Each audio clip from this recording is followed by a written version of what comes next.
The best destination Amaravati. ఒకప్పుడు న్యాయ పోరాటాలు, భూసేకరణ సమస్యలు, నిలిచిపోయిన నిర్మాణాలు, ఇదే కదా అమరావతి పరిస్థితి. కానీ ఇప్పుడు పరిస్థితి పూర్తిగా భిన్నంగా ఉంది. నవ్యాంధ్ర రాజధాని పనులు శరవేగంగా పరుగులు పెడుతున్నాయి. టార్గెట్స్ పెట్టుకుని మరి పనులు చేస్తోంది చంద్రబాబు సర్కార్. ఒకవైపేమో ప్రభుత్వ భవనాల నిర్మాణం వేగం పుంజుకోగా, మరొక వైపు టూరిజం, ఎకనామిక్ యాక్టివిటీకి ఊతమిచ్చే ప్రాజెక్టులకు గ్రీన్ సిగ్నల్ ఇస్తోంది ప్రభుత్వం. ప్రస్తుతం అమరావతిలో రన్నింగ్ లో ఉన్న నిర్మాణాలు ఎప్పటిలోపు పూర్తవుతాయి, కొత్తగా ఏ ప్రాజెక్టులు చేపట్టబోతున్నారు అనే డీటెయిల్స్ కోసం వాచ్ దిస్ స్టోరీ. చంద్రబాబు సర్కార్ ఎంతో ప్రతిష్టాత్మకంగా తీసుకున్న రాజధాని నిర్మాణాలను శరవేగంగా పూర్తి చేస్తోంది.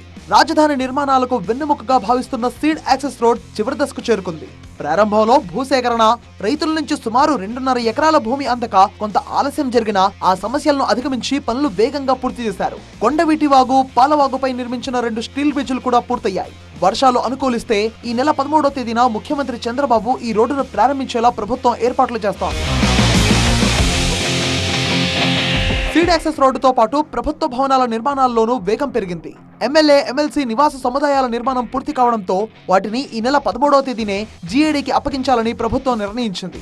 మంత్రుల నివాసాలను అక్టోబర్ నాటికి, ఐఏఎస్ అధికారుల నివాసాలను డిసెంబర్లోగా జీఏడీకి అప్పగించేందుకు పనులు యుద్ధ ప్రాతిపదికన సాగుతున్నాయి. మొదటి దశలో మొత్తం 44 ప్రభుత్వ భవనాలను అందుబాటులోకి తీసుకురావడమే లక్ష్యంగా అధికారులు పనిచేస్తున్నారు. ఇక్కడికి వచ్చినప్పుడు ఈ మంత్లో మీకు యాక్సెస్ రోడ్ ఇనాగరేట్ అవుతుంది. రాజమార్గంలో రావచ్చు మీరంతా నేరుగా. అక్కడి నుంచి చేంజ్ అవుతుంది ఇంకా స్టెప్ బై స్టెప్.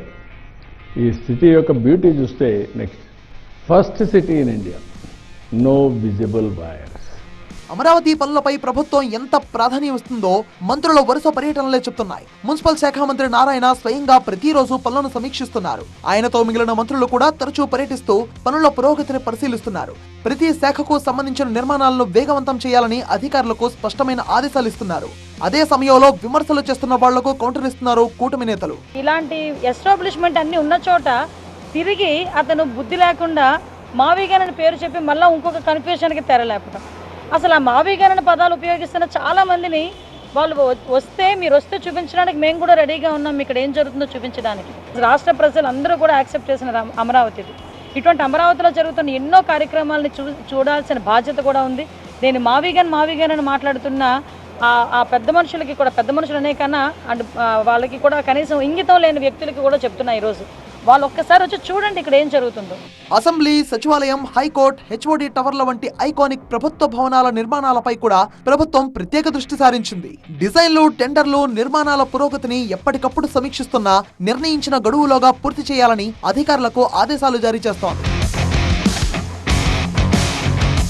రోడ్లు, వంతెనలు, ప్రభుత్వ భవనాలు, నివాస సముదాయాలు, ఐటీ, టూరిజం, ప్రజా సౌకర్యాలు, ఇలా అన్ని రంగాల్లో ఒకేసారి పనులు వేగవంతం చేస్తోంది. ఒకప్పుడు ఆగిపోయిన నిర్మాణాలపై ఇప్పుడు డెడ్ లైన్లు కనిపిస్తున్నాయి. అమరావతి మరోసారి నిర్మాణ శబ్దాలతో మారుమోగుతోంది. మొదటి దశ రాజధాని నిర్మాణం 2028 నాటికి పూర్తి చేయాలన్న లక్ష్యంతో ప్రభుత్వం అడుగులు వేస్తోంది.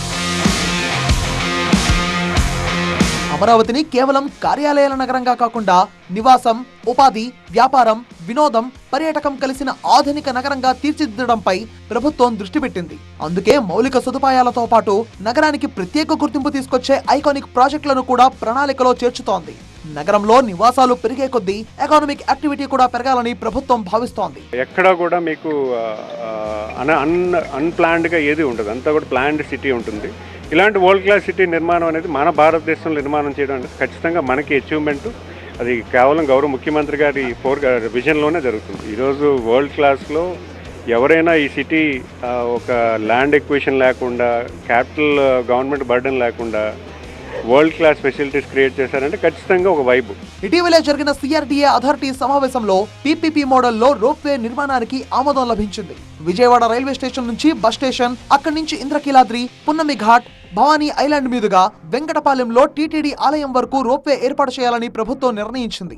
ఈ ప్రాజెక్ట్ పూర్తయితే పర్యాటక రంగానికి కొత్త ఊతం రావడంతో పాటు అమరావతికి ప్రత్యేక ఆకర్షణగా మారే అవకాశం ఉంది. కృష్ణా నది మీద అటు విజయవాడకి, ఇటు అమరావతికి కావచ్చు, ఈ పరిసర ప్రాంతాలకి అటు ఇటు దాటడానికి ఫ్యూచర్లో ఎన్ని బ్రిడ్జిలు కావాలి, ఐకానిక్ బ్రిడ్జిలు కావాలి, దానికి సంబంధించి ఒక కన్సల్టెంట్ పెట్టి స్టడీ చేయమని ఈరోజు అమరావతి అథారిటీ యాక్చువల్గా ఇవ్వటం జరిగింది. సీడ్ యాక్సెస్ రోడ్ ఆల్మోస్ట్ అయిపోయింది. 13వ తేదీ యాక్చువల్గా గవర్నర్ ముఖ్యమంత్రి గారు దాన్ని ఇనాగ్రేషన్ చేస్తారు. రోప్వేతో పాటు లండన్ ఐ తరహాలో జైంట్ వీల్, మినీ అమెజాన్ తరహా పర్యాటక ప్రాజెక్టులను కూడా ప్రభుత్వం ముందుకు తీసుకువెళ్తోంది. కొన్ని ప్రాజెక్టులు ఇప్పటికే టెండర్ల దశకు చేరుకోగా మిగిలిన ప్రాజెక్టుల్లో పెట్టుబడులను ఆకర్షిస్తూ నగరంలో పర్యాటక, వాణిజ్య కార్యకలాపాలను పెంచేలా ప్రణాళికలు రూపొందిస్తున్నారు.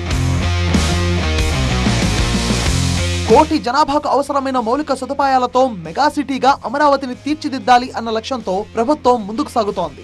కొత్త వంతెనలు, డేటా సెంటర్లు, 5G network, quantum valley, iconic tourism ప్రాజెక్టులు ఇవన్నీ కలిసి ప్రపంచ స్థాయి రాజధాని నిర్మాణానికి బాటలు వేస్తున్నాయని ప్రభుత్వం చెబుతోంది.